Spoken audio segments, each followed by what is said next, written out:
And Baye's quest has gone, you suspect. The 16-year-old Alemayo coming home ahead of Gumi, and it is a new world under-18 record. Marta Alemayo is taking the track and field world by storm. At just 17 years old, the Ethiopian phenom isn't just competing with the best, she's dominating them.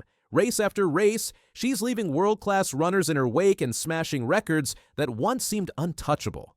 Marta isn't just a rising star, she's rewriting what it means to be young, fearless, and unstoppable in long-distance running.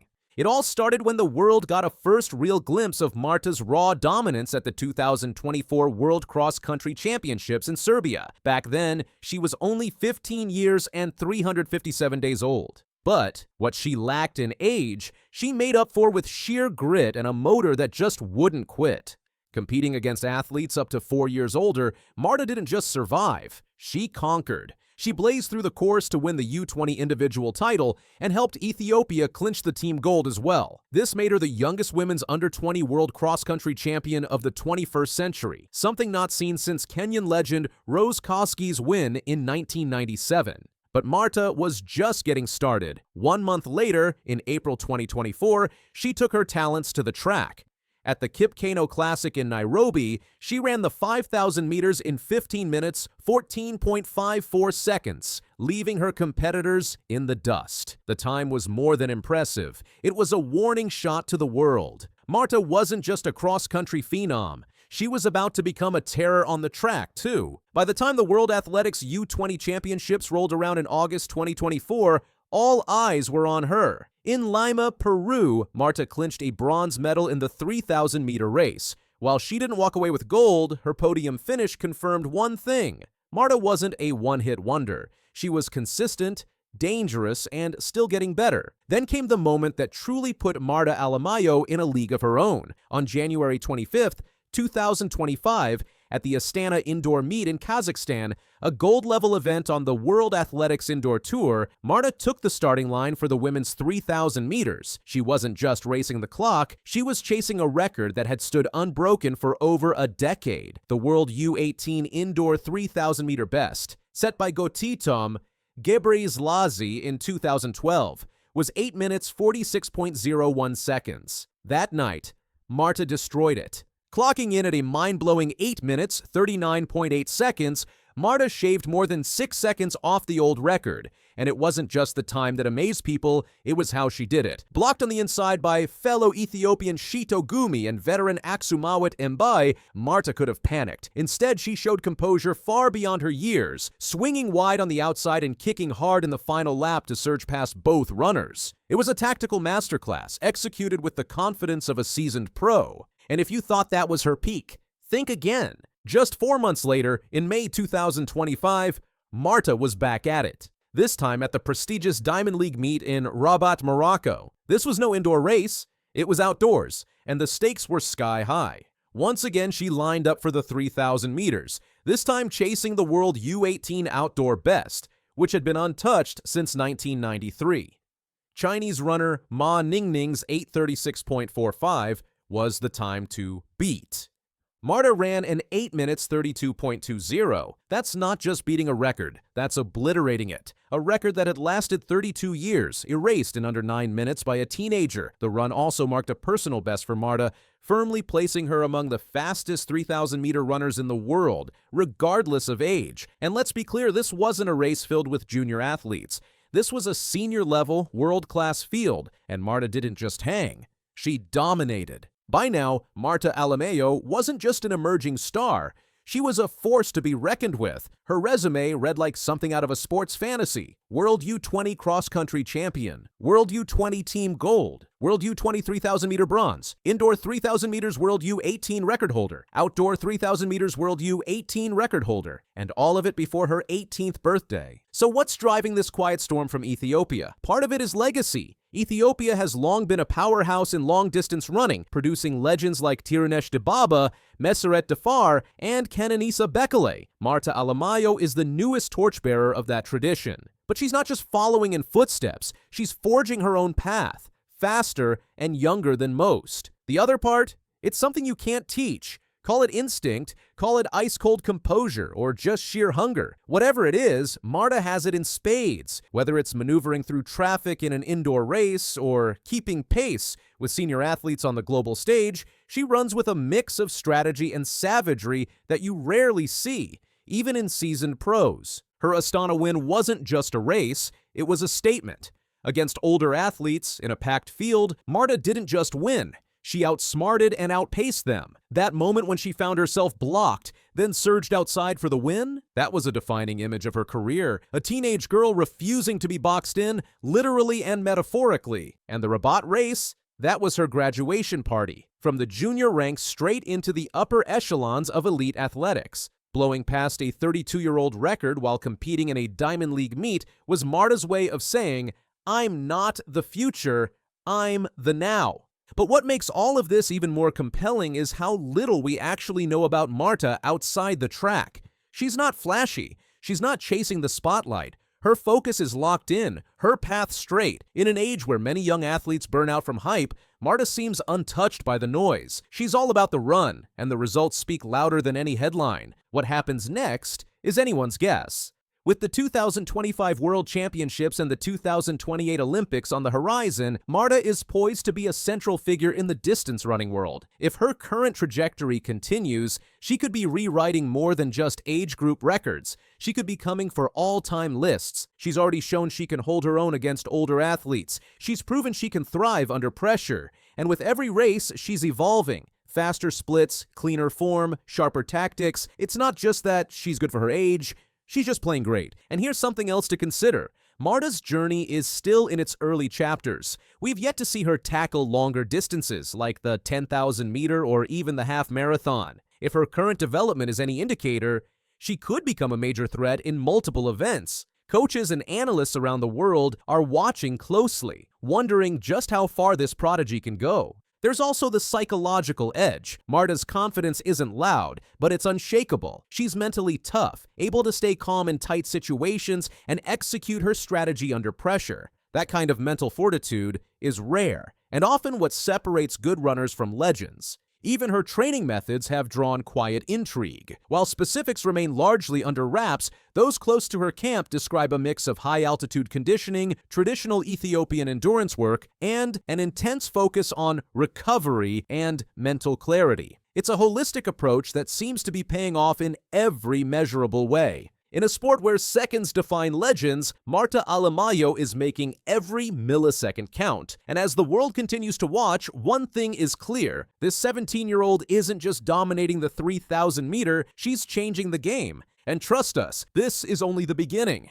The youngest ever medalist in the World Championship steeplechase in Budapest is going to be the winner here in Tokyo. Faith Cherotich has taken the world of athletics by storm. From a quiet young talent in Kenya's highlands to the undisputed queen of the women's 3,000 meters steeplechase, her rise has been nothing short of incredible. Once the youngest competitor on the track, she's now a world champion commanding global respect. With record-breaking runs and history-making performances, Faith has proven she's not just the future of the sport, she's the present. It wasn't long ago that Faith was an anonymous talent running in junior meets, quietly earning respect in local competitions. At just 15, she was racing seniors in Nairobi, where she surprised everyone by finishing third. Her hometown of Kericho, known more for tea than track, had unknowingly raised one of the sport's future queens. Her rise wasn't a fluke.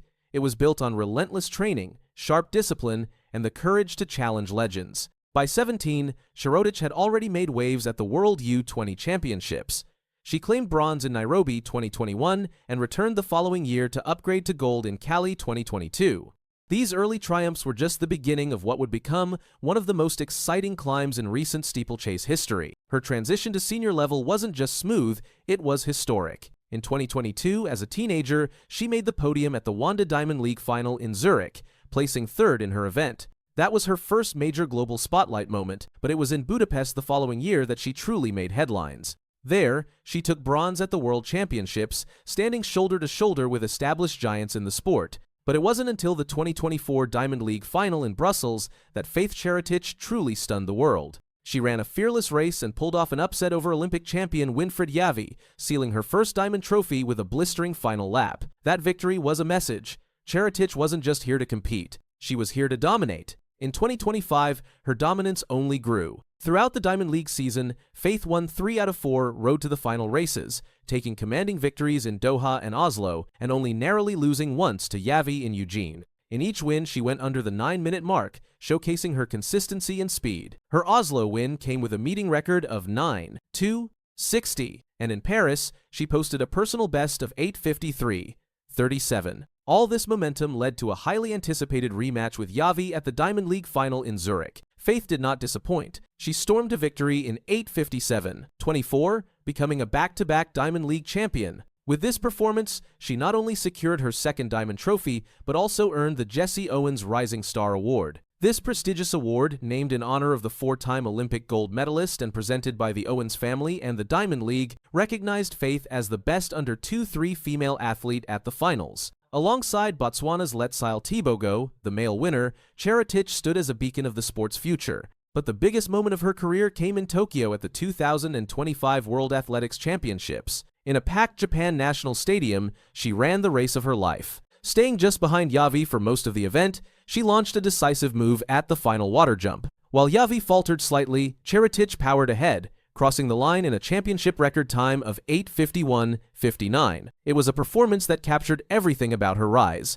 strategy, endurance, and a killer final kick. In the last 400 meters, I said, "This is my moment," she said after the race. "I believed in myself, and it paid off." That Tokyo gold wasn't just a personal win, it was symbolic. I'm so happy, I'm so great to be a world champion. I'm so happy. It's my first time to be a world champion. Last time I was a bronze medalist in the world championship. Faith became the new face of a race long dominated by Kenyan-born athletes. She had now beaten the 2 most recent Olympic champions, Yavi and Uganda's Peruth Chemutai, and solidified her place as the woman to beat. Yavi, for her part, showed class in defeat, acknowledging that she couldn't hold Cheretich's speed in the final stretch. "In the last 200 meters, I was still strong, but I couldn't hold the speed," she said. "I'm still young. There are more titles ahead." Behind them, 20-year-old Ethiopian Sembo Alemayo took bronze with a personal best of 8:58:86, and Tunisia's Marwa Bouzayani broke her national record with 9:1:46. Kenya's Doris Lemgoli and former world champion Nora Gerudo rounded out the top finishers, proving just how deep the talent pool has become in this event. Cheretich's calm demeanor in the midst of all this chaos is part of what makes her so dangerous on the track. Known among her teammates as Small Faith or the Last Born, she has always been the youngest member of Kenya's elite track squads. But don't let the nickname fool you. There's nothing small about her achievements. Her coach Bernard Rono and mentor Faith Kipyegon have played huge roles in shaping her approach. Kipyegon, one of the most decorated distance runners in history, sees in Cheretich what many others do, a future legend. "She is always calm. She accepts life as it comes and makes the best out of it," said her manager Valentin Trau. "With that attitude and her talent, she can achieve anything. Even setbacks haven't derailed her. In 2023, just before the World Championship trials, she survived a road accident that left her with minor injuries and a concussion. Still, she returned to training, stayed composed, and managed to earn a medal in Budapest. Her ability to focus in adversity has become one of her trademarks. In fact, it was during that season that she realized the importance of mastering her final kick. "That's what I didn't quite get right at the Olympics," she said. "Now, I've improved tremendously in the home stretch." And that's exactly what the world witnessed in Tokyo. Her kick was unstoppable. She's also clear about her long-term goals. "I don't just want to qualify and be there. I want to be the best," she told reporters in Oslo. And while her eyes are on the world record, currently held by Beatrice Chepkoech at 8:44:32, she's not rushing. "I want to go step by step," she says. That patience is paying off. This season, Cheretich has gone undefeated in all 3 of her starts. She's run consistently below the 9-minute mark and demonstrated a mastery of race strategy beyond her years. Her finishing times put her 6th on the all-time list, and she's getting closer to the very top with every race. Her story isn't just about medals, it's about potential. It's about how someone from a small village in Kenya, with limited resources but unlimited belief, can take on the world. From being the youngest in every meet to leading the pack, Faith Cheretich is showing a new generation what's possible. And her success isn't just hers alone. It carries the weight of her community, her country, and every young girl watching from the sidelines. She runs not just with speed, but with purpose. As we look ahead, one thing is clear. The steeplechase crown now sits firmly on the head of a 21-year-old queen from Kericho, and she's not planning to give it up anytime soon. Faith Cheretich hasn't just arrived, she's ruling the race, and the world is watching. Let us know what you think about Cheretich's rise in the comments. Could she break the world record next? And who do you think will challenge her in the coming seasons? Come test me. You know what I'm saying? Come test Right. me. Like, I'm not tripping. You can come to my house any second, any minute, any hour. Come test me. I'm not worried about no mistest, no nothing. Come test me. I've been clean my whole entire career. Fred Kerley was once the face of modern sprinting, powerful, versatile, and nearly unstoppable. A world champion and Olympic medalist who could dominate the 100 meters, 200 meters, and 400 meters alike, he seemed untouchable. But in 2025, everything changed. The headlines surrounding his name took a shocking turn, leaving fans stunned and wondering what really happened to one of track and field's brightest stars. From being an Olympic star to joining a controversial no-drug testing competition, Fred Kerley has done what no one expected. His latest move? Signing on with the Enhanced Games, a startup athletic competition that embraces performance-enhancing drugs and rejects traditional anti-doping standards. This bombshell decision has left the entire track world stunned. I'm going to walk around with equity in something.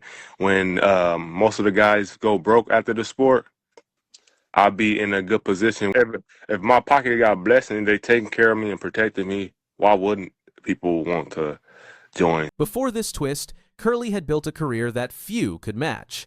He made history as a medalist in both the Tokyo 2020 and Paris 2024 Olympic Games, claiming silver and bronze respectively in the 100-meter dash. In 2022, he captured the world title on home soil in Eugene, Oregon, running 9.86 seconds to become the world's fastest man. Kerley wasn't just a sprinter, he was a phenomenon. With personal bests of 9.76 seconds in the 100 meters, 19.76 seconds in the 200 meters, and 43.64 seconds in the 400 meters. He entered an elite club of athletes who excelled across all sprint disciplines. It was this rare versatility that made him one of the most feared competitors on the track. He had also medaled multiple times in the World Championships, including gold in the 4x100M relay in 2023 and the 4x400M relay in 2019, as well as earning individual accolades in the 400 meters and 100 meters events. With 6 World Championship medals and multiple NCAA titles from Texas A&M, Kerley was on track to become a legend. His decision in 2021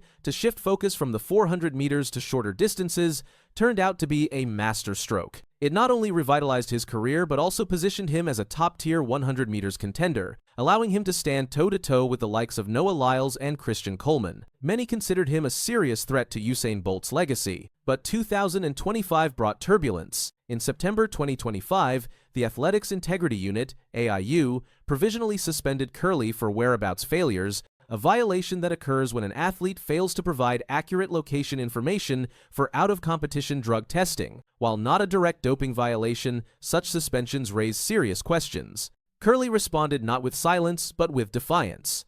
Speaking on the podcast, he dismissed the allegations. "Come, test me. Come to my house any second, any minute, any hour. I've been clean my whole career." Despite the suspension, he was adamant about his innocence and openly mocked the ban, showing no sign of retreat. Instead, he pivoted his narrative to focus on empowerment, control, and the need to protect his financial future. This wasn't the first time the topic of athlete pay and post-retirement financial security had surfaced in track and field. For years, athletes have spoken out about how little income they receive outside of Olympic years. Prize money is limited, endorsements are rare unless you're a global superstar, and most athletes retire with little to fall back on. In a move no one anticipated, Kerley became the first track and field athlete and first American male sprinter to join the Enhanced Games. Scheduled for May 2026 in Las Vegas, the Enhanced Games bills itself as a scientific competition where performance-enhancing drugs are permitted. The organizers argue that it pushes human limits and challenges outdated anti-doping norms. While many in the sports world have slammed the event as dangerous and irresponsible, Kerley sees it differently. For him, the decision was about 3 things: money, family, and ownership. Only thing about signing up to this game is to make money, protect my future.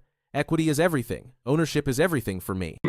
Only thing by signing up to this game, make money, protect my future. Equity is everything. Ownership is everything. Kerley explained that many athletes retire broke, with nothing to show for their years of sacrifice. He doesn't want to be one of them. "I've been to 2 Olympic Games and been a world champion. Still, if I ask someone for $200K, they tell me to get a job. The only thing I know is how to run. I've been to 2 Olympic Games and been world champion, right? So for me, my understanding is I got family to feed. Right. I'm going home. You know what I'm saying? Guess what? If I go call somebody, ask to tell me give me $200K, go get a job. I ain't never had no job. You know what I'm saying? Only thing I know is my feet. Run. You know what I'm saying? Curly's reasoning digs deep into his personal journey. Growing up in Taylor, Texas, he came from humble beginnings and became the first in his family to make it big. Now 30, he says his decisions are about more than just medals, they're about legacy. My bloodline depends on me. I'm the first one to make it out, and my whole job is to protect my family. If I make $100 million, I'm going to keep making $100 million. He also believes the enhanced games finally offer what mainstream athletics has failed to deliver, real financial opportunities. Each event at the enhanced games is expected to offer up to $500,000 in prize money. Winners will take home $250,000, and every participant will receive appearance fees. But Curly's ambition goes beyond prize money. Curly isn't just running for dollars, he has his eyes on the most sacred record in sprinting, Usain Bolt's 9.58-second world record in the 100 meters. Curly claims he plans to run 9.42 seconds at the enhanced games, a time that would shatter the current world best. If successful, Curly will reportedly receive a $1 million bonus from Enhanced Games founder Aaron D'Souza. The announcement has sparked intense debate. Is this the future of sprinting or the downfall of its integrity? Critics argue that without drug testing, any record set under the enhanced games will be forever tainted. But supporters claim it levels the playing field and allows athletes to pursue new heights without fear of bureaucratic setbacks. Curly's decision has caused major ripples across the athletics community. Many fans are shocked, some are angry, others are quietly curious. The World Anti-Doping Agency, WADA, has fiercely opposed the enhanced games, labeling them irresponsible and dangerous. World Athletics President Sebastian Coe has warned that athletes who participate may face lifetime bans from traditional competitions. Meanwhile, the Enhanced Games is growing in popularity. Curly joins Olympic silver medalist swimmer Ben Proud and other athletes disillusioned by the current system. Enhanced Games CEO Maximilian Martin praised Curly's involvement. Fred's choice to compete with us not only demonstrates our goal of hosting the most exciting athletic competitions out there, but also solidifies the growing appeal of the Enhanced Games as the future of elite sporting competition. And they're not stopping there. The organizers have launched an $800 million antitrust lawsuit against WADA and USA Swimming, alleging efforts to destroy their league. This aggressive legal action shows just how high the stakes are. The Enhanced Games isn't just a rogue league, it's a direct challenge to the current sports hierarchy.